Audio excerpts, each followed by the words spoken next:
And welcome back to the Wellness Paradox podcast. I'm so grateful that you can join us on this journey towards greater human flourishing.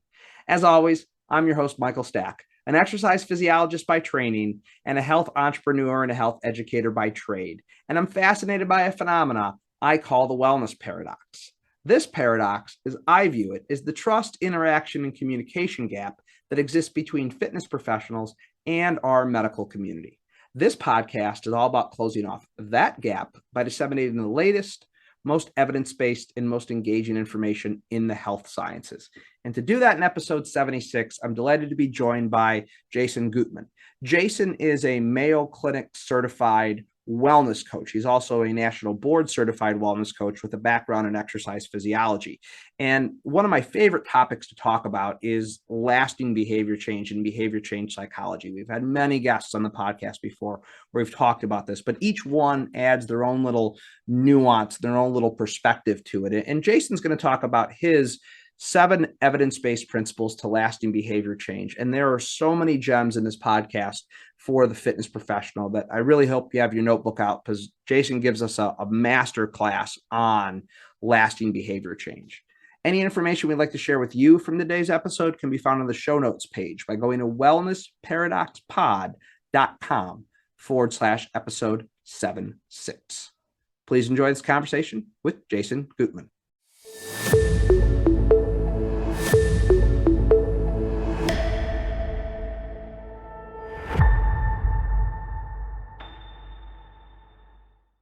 Today, we're delighted to be joined by Jason Gootman. Jason, thank you so much for joining us.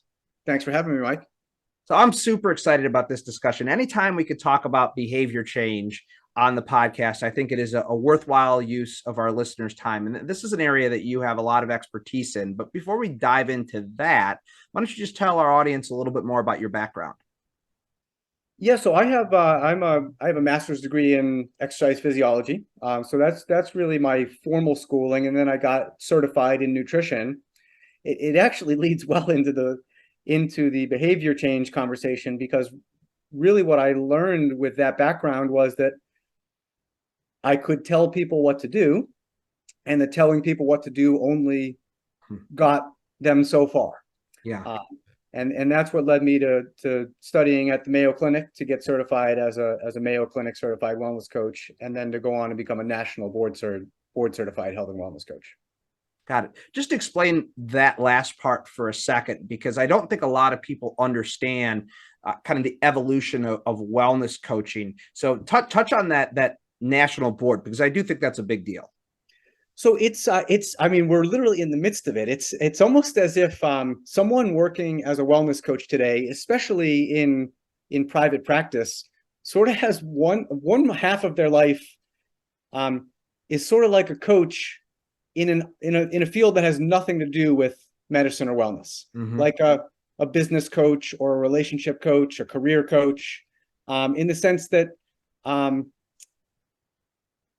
they're not affiliated with the medical system in any way. Yeah. The national board came about, I think, in 2013, and started. They essentially said, we've got to create some standards, so that there's a certain level of play, and also people can expect similar things from similar people, so that when we say wellness coach or health coach, those terms are essentially used interchangeably. Yeah. That it means something to a physician or to a physical therapist or to the public. I don't know, their ultimate path. I will say what it feels like. The first thing they are advocating hard for is, love it or hate it, people have different opinions, is for medical insurance coverage. That seems to be their, other than certifying and credentialing wellness coaches, that seems to be their primary objective at this point. My hunch, if the field gets traction, is that board certification will lead toward something like a licensing program, like physical therapists have or massage therapists have, or so, I don't know if it'll be a national licensure or a state licensure or something like that. And it's helping. It's helping coaches like myself that are in private practice, it's added some legitimacy. And for coaches that are seeking employment, it's added some. So if there's a hospital or a business of some kind that's looking to hire 20 wellness coaches, it's now becoming more standard operating procedure to make being a national board certified health and wellness coach a criteria. So does that help? That seems to be roughly where we are now. Yeah, awesome. And, I followed the work of Margaret Moore and a lot of her advocacy on that. And the reason I asked that question is because it kind of begs the question for the fitness industry, is that a parallel path we will follow, at some point? So I was interested for you to lay that out for our audience. See, that's a super interesting question. I won't get us too far off track, but and I haven't given this deep thought, but because of that, what I mentioned earlier, because of the specific training in behavior change and in habit formation, I could imagine something like the fitness training profession, dietitians / nutritionists. That's a little bit of a Wild West. There's and wellness coaching. I could see them in some way coming together. There are more fitness trainers and dietitians / nutritionists adding on wellness coaching as part, kind of the way I got to it. And that's a path. This is really like forming as we speak. I think there are less than a handful would be my guess. You can go to college now and study wellness coaching.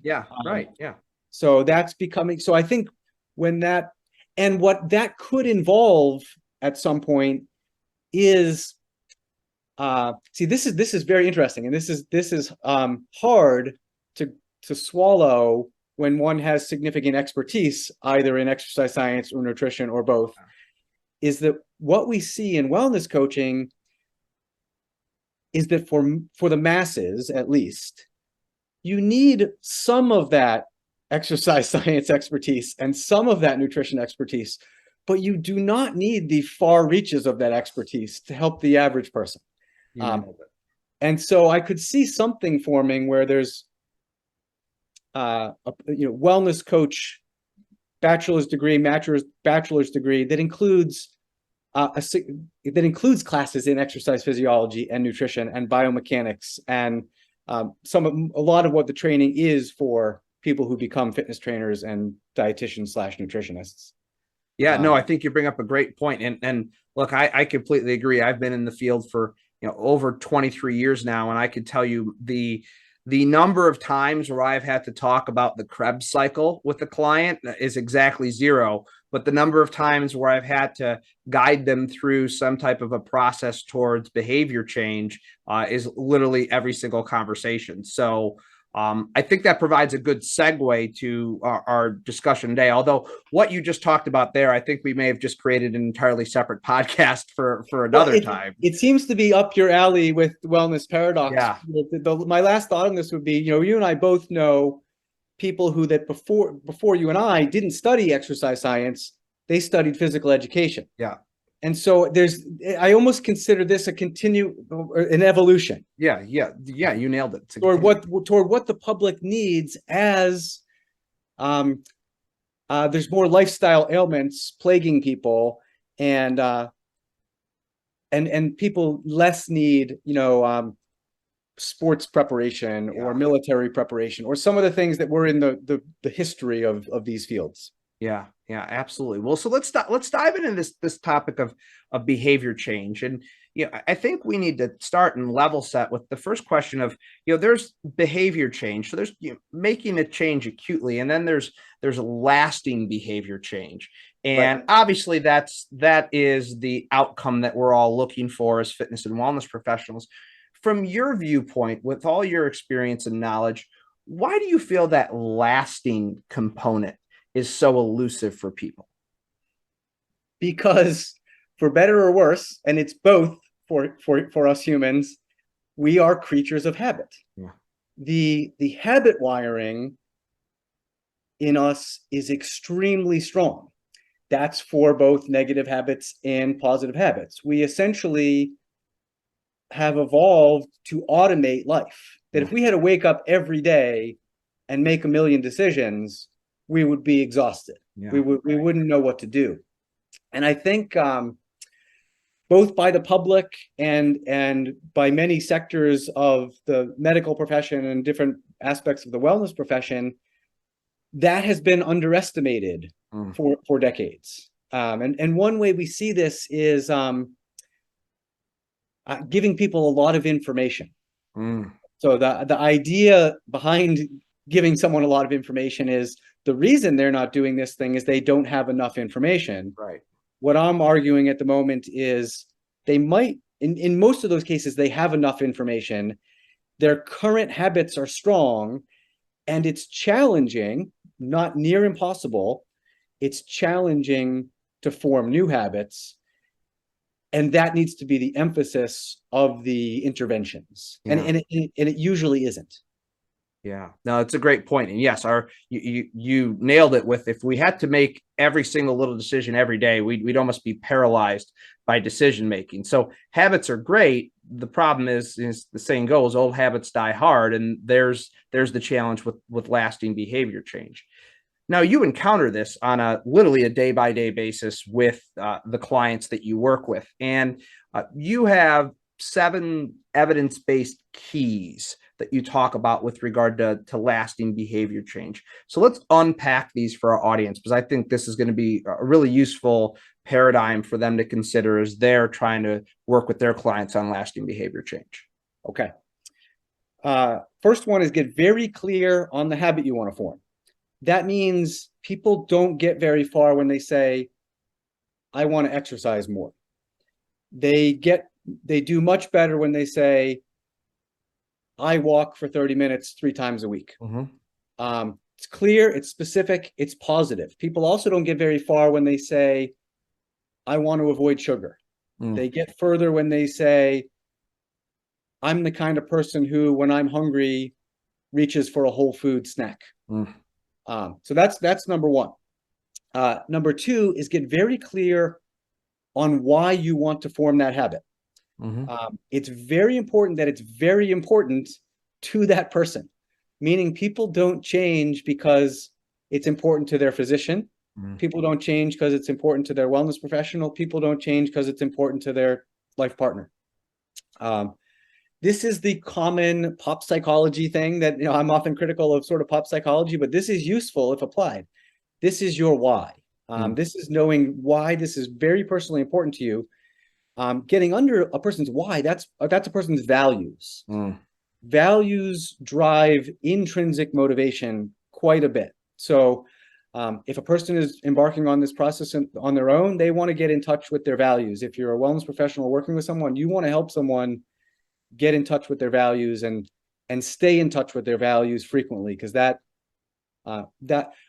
moves people. The root of the word emotion is a Latin word that means to agitate, to stir. So you want an emotion-rich set of, you want to know your emotion-rich set of values, why this is important to you. Number 3, all right, you're ready to do something now. Take a small step in the direction of the habit you want to form.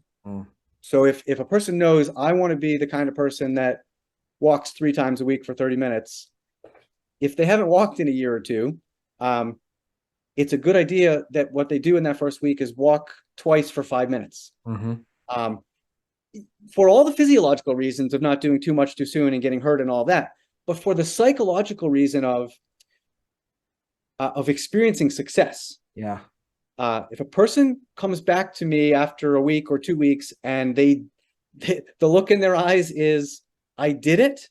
I've been wanting to do something about my wellness for a long time, and I did it. I'm doing it.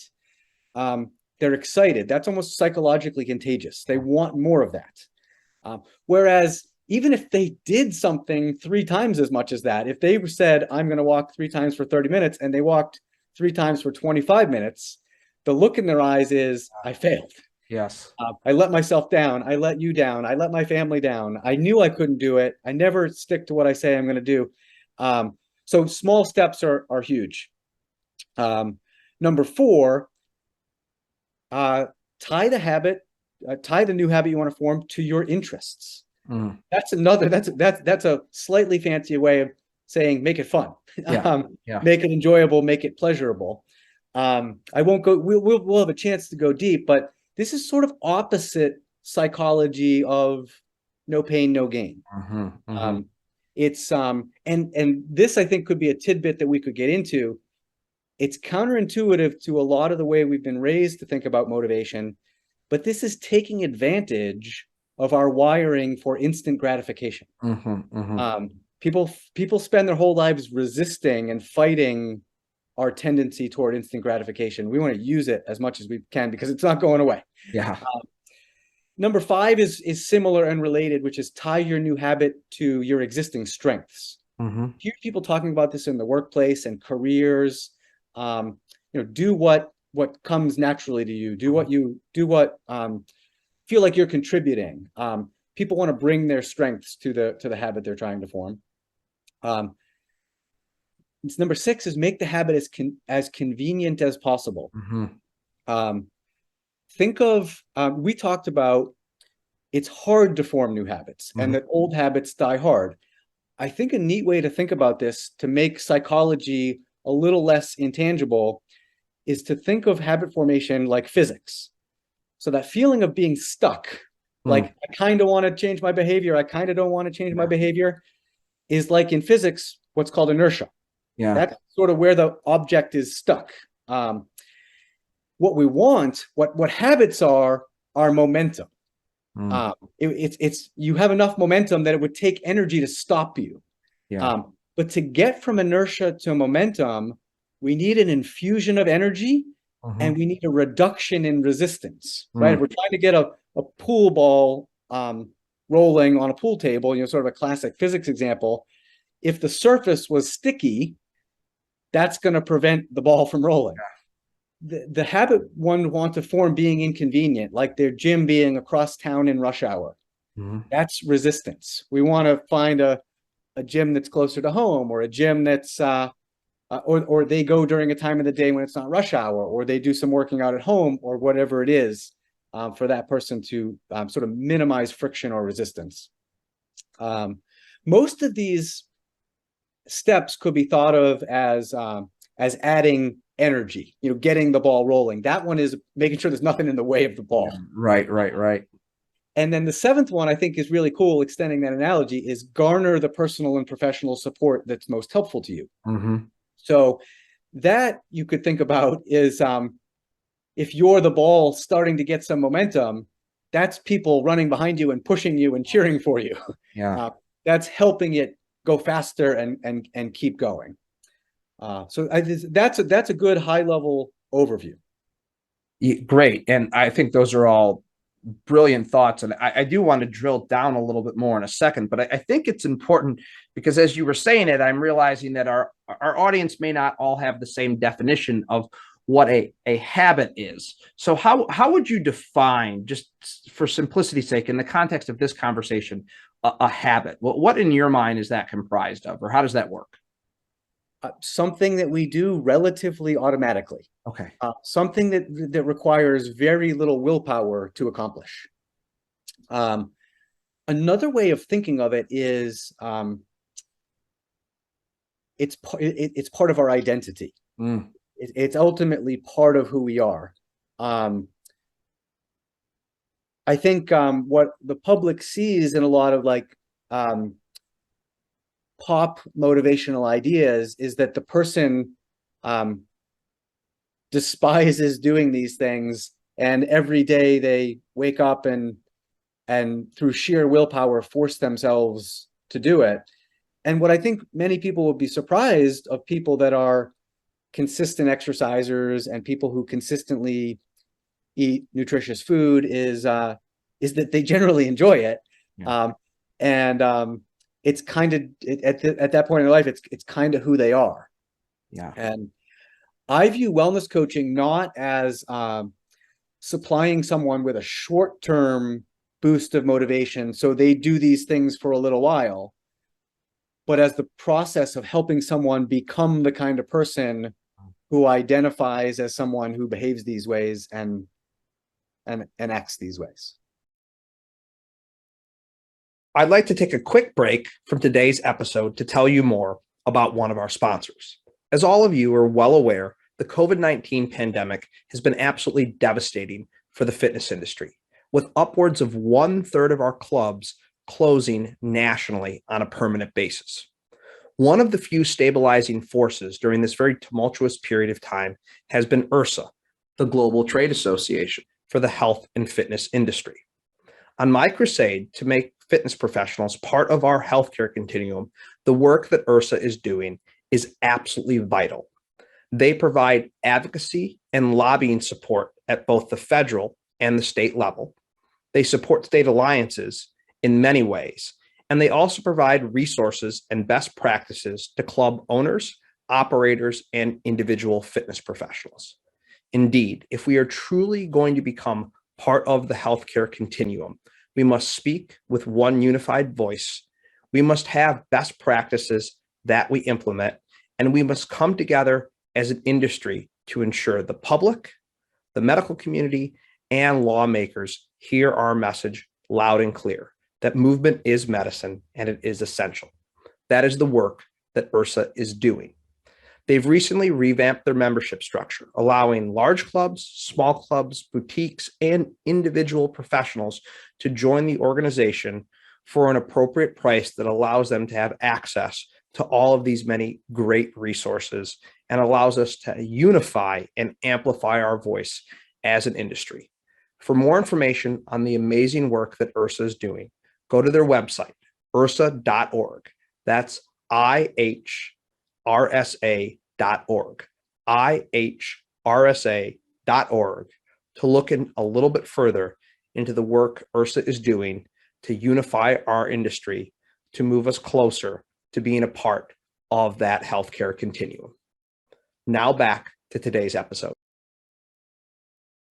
Yeah, great. I think that was a great way to frame that up, because I think it's important for us to all get very clear as to what a habit is before we dive into actual habit formation. Now, the 7 evidence-based principles you talked about on a very high level, each of them are fascinating in their own regard, and each of them I think is a critically important part to the process. But if we were to start to zoom in a little bit more and start to talk about ones that you feel are maybe the most critical, or the rate limiters, or the things that you feel are maybe most challenging, where would you get a little bit more granular here? Well, it's actually fairly easy. I present on these fairly often, and I often refer to the take small steps or take baby steps, and the final one of garnering support as my favorites. Mm-hmm. They all are helpful, and every individual is different as to what is helpful to them at the time. But if there was sort of a starter kit, those would be the 2 I would lean into. I started to go into that the first one, and I don't think I mentioned the psychological term, but what we experience when we catch ourselves succeeding in psychology is called self-efficacy. Mm-hmm. And it's just it's a real cool, important building block toward what I was talking about a moment ago, of a person becoming the kind of person who does something. If you or I'll speak for myself. If I were going to do something that I've never done or hardly done, like learn to play an instrument, mm-hmm. It would be very difficult at first. Yeah. And it would be very exciting to feel like I can't do this at all, to I can play Mary Had a Little Lamb or something like that. Right. And what happens when we're sort of flooding people with information and doing sort of being the expert and telling them how to do it, is we're sort of shunting their ability to discover, mm-hmm. their ability to learn how to do it. Mm-hmm. So it's a delicate balance with wellness coaching of wanting to, I'm not a parent, I'm an uncle, so mm-hmm. I have a little experience. It's sort of the wanting to be there enough to help them so they have a good set of guidelines to be working with, but not doing too much for them. Yeah. That's what happens when someone sets themselves up, or a professional sets them up with some small steps, is they end up coming back feeling like, I'm better at this than I thought I was. It's a weird position to be in, because as a wellness coach, you essentially want the client to feel like, you're not doing anything. I did this. Yes. And that's the sign that a wellness coach is really doing a good job. That the client isn't too clingy on, I need you to motivate me. I need you to hold me accountable. I need you to tell me what to do. And that was a bit of a long answer, but that's where the small steps is the easiest way into helping a person discover their own sense of confidence around these kinds of things. Yeah, and I love that answer. I couldn't agree more from all of my experience. But this does beg the question, and I'm sure this is always the question you get asked that when you talk about that is, but Jason, that's not sexy. Like, what do you mean I'm not going to do this and this and this? And there's kind of this expectation amongst the consumer from the mass media and the pop culture that, hey, you need to burn 6,000 calories in a workout, and you need to go, clear out all of the non-organic food from your kitchen, or so it really flies in the face of what I'll say is non-evidence-based conventional wisdom. How do you bridge that gap for the client that comes in with this expectation that you're going to say, hey, exercise 4 days a week for 45 minutes. And you say, you know what, maybe just start with a walk for 5 minutes a couple times a week. How do you manage expectations in that conversation? Well, it's a great question. I think one thing that tends to help me, and maybe tends to help wellness coaches in general because of where we are as a field, is by the time someone is coming to us, one of the reasons they're coming to us is because we're advocating for ourselves as behavior change experts. Yeah.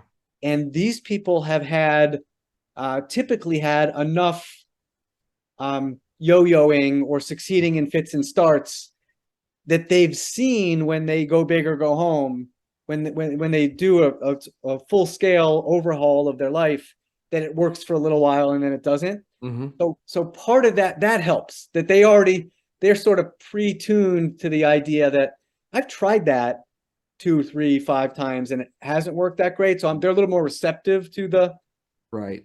We're going to start small idea.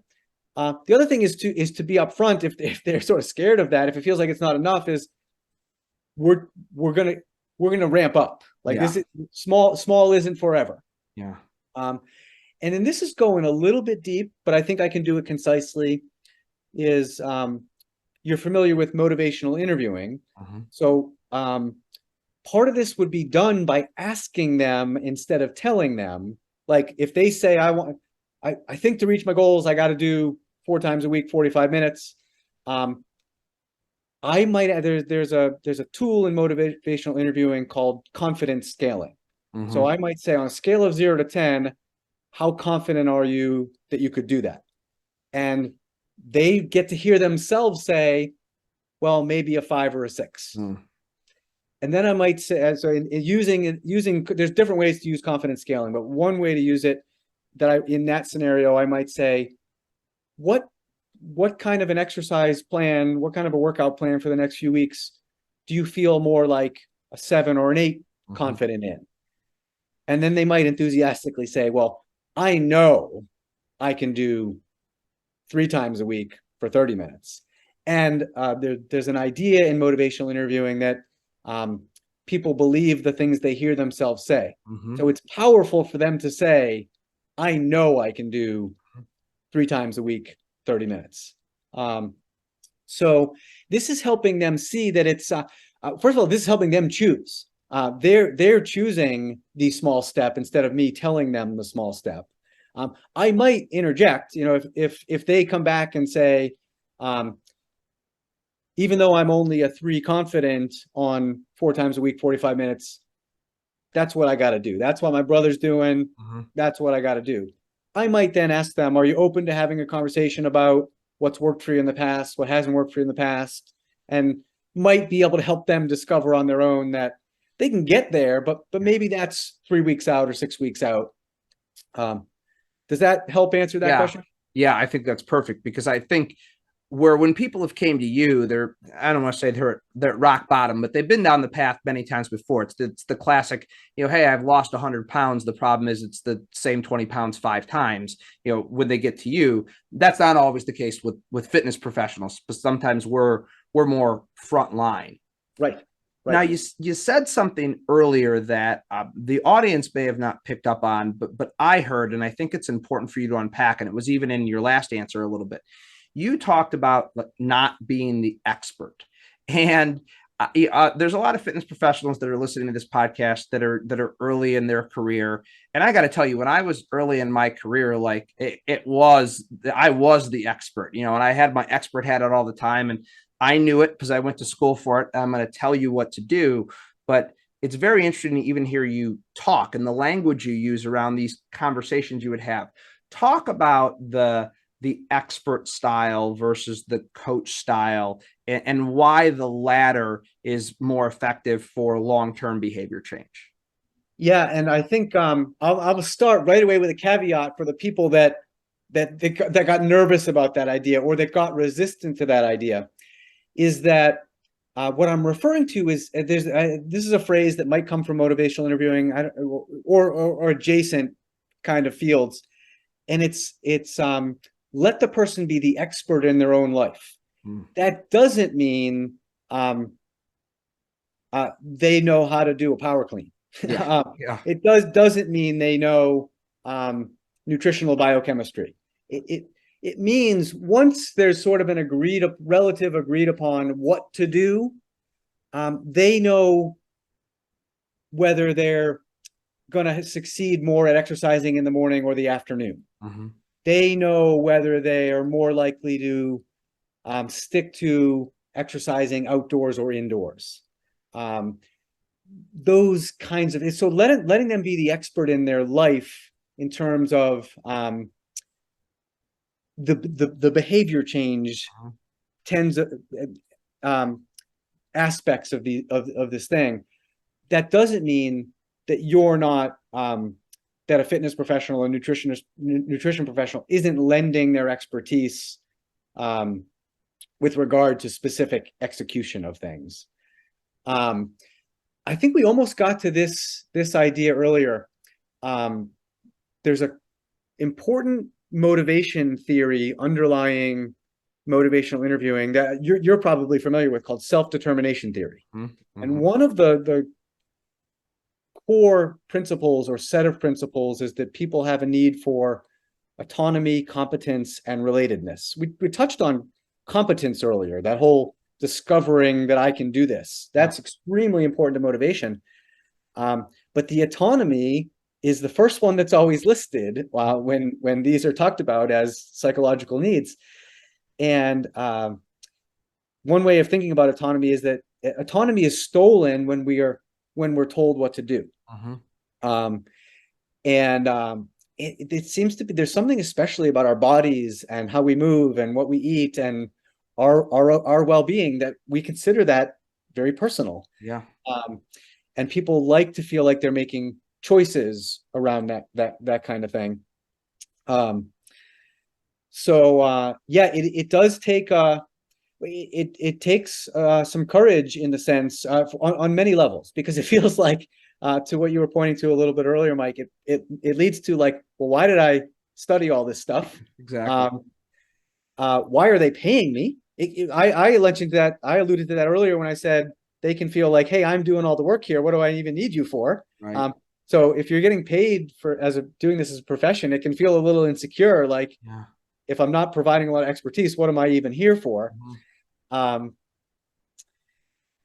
you get comfortable with that when you see it work. When you see that you've helped this person go from someone who was stuck and frustrated and didn't think they could become a consistent exerciser or become someone who consistently eats nutritious food, and you get to see them becoming that person, that's what sort of reinforces that it's effective. Yeah, absolutely. And that was a perfect way to explain that. And I think, again, it's so important for people to hear, because I think I just think of the Instagram influencer fitness professional that, it definitely, it was wearing and screaming from the expert platform all the time. And it is a more evidence-based and effective approach. So I appreciate you breaking that down for our audience. So, man, I could just keep going and going and going, but I always try to be respectful of our audience's time at our guest time. So if you could speak to the fitness professionals that are listening to this right now, and you can, kind of sum up everything we said with regard to behavior change in a succinct statement. So basically, I'm asking you to sum up your entire career up to this point in one succinct statement. So apologies for that, but what would it be? What would be the take home to all this? So I think I can do a succinct. We sort of talked about. We got a little into the how to do it as a professional. We mostly talked about sort of how a person becomes motivated. So I would stick with that. Think about more these seven evidence-based keys and how you can help your clients lean into them. And then if a person wants to move in a direction of being able to apply them better, the cool thing about motivational interviewing as a skill set is you can study it for a lifetime, or you can study it for a weekend. Yeah. There really is a way to get some basic training in it. We didn't touch on this at all today. I'm going to give a very high level overview that will help people see what is he even talking about. So there's an acronym, OARS, OARS. And this is ask open-ended questions, provide affirmations, provide reflections, and provide summaries. So this might be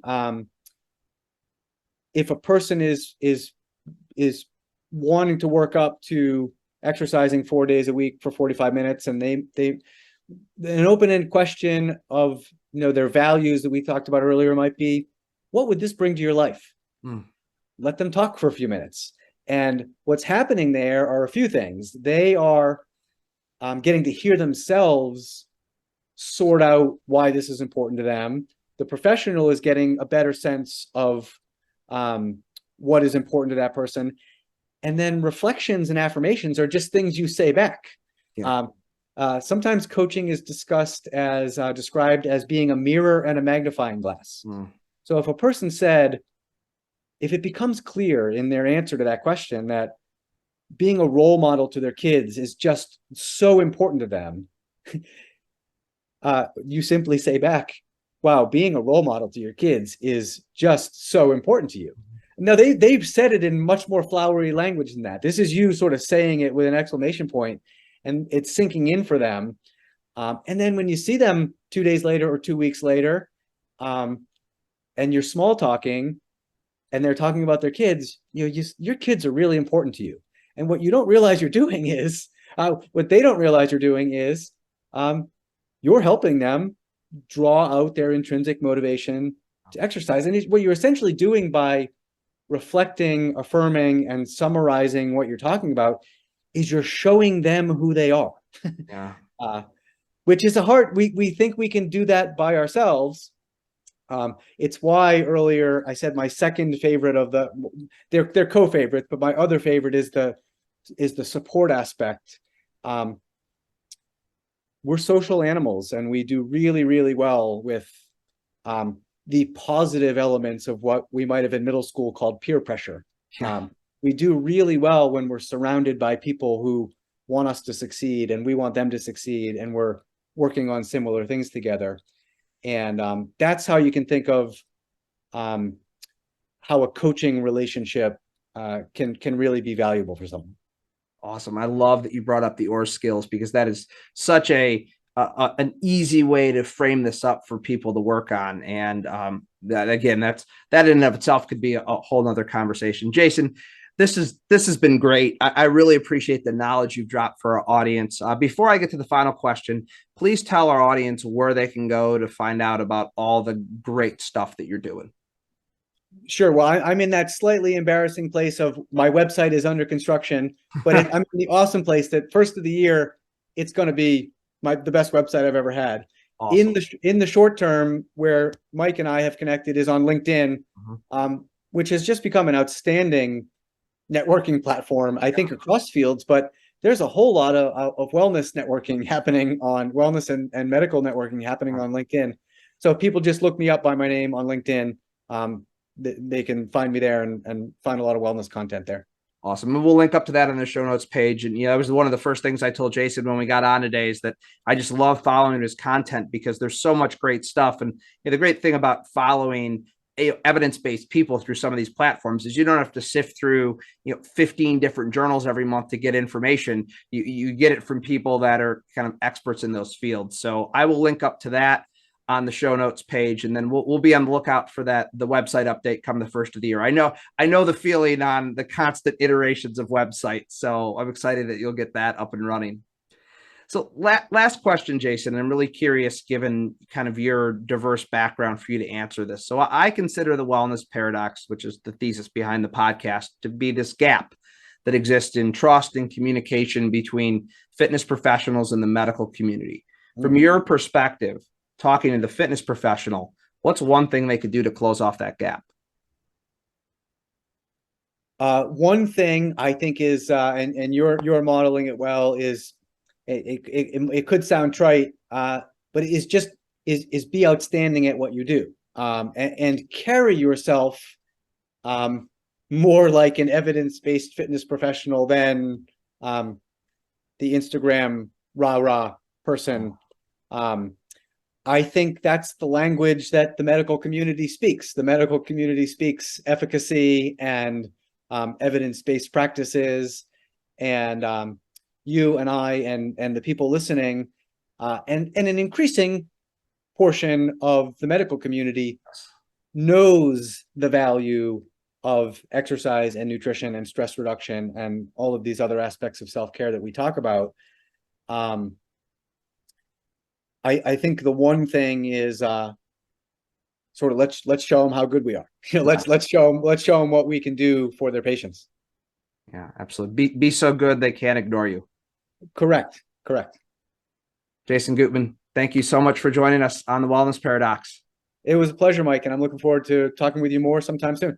Well, I hope you enjoyed that conversation with Jason as much as I did. If you found it insightful and informative, please share with your friends and colleagues.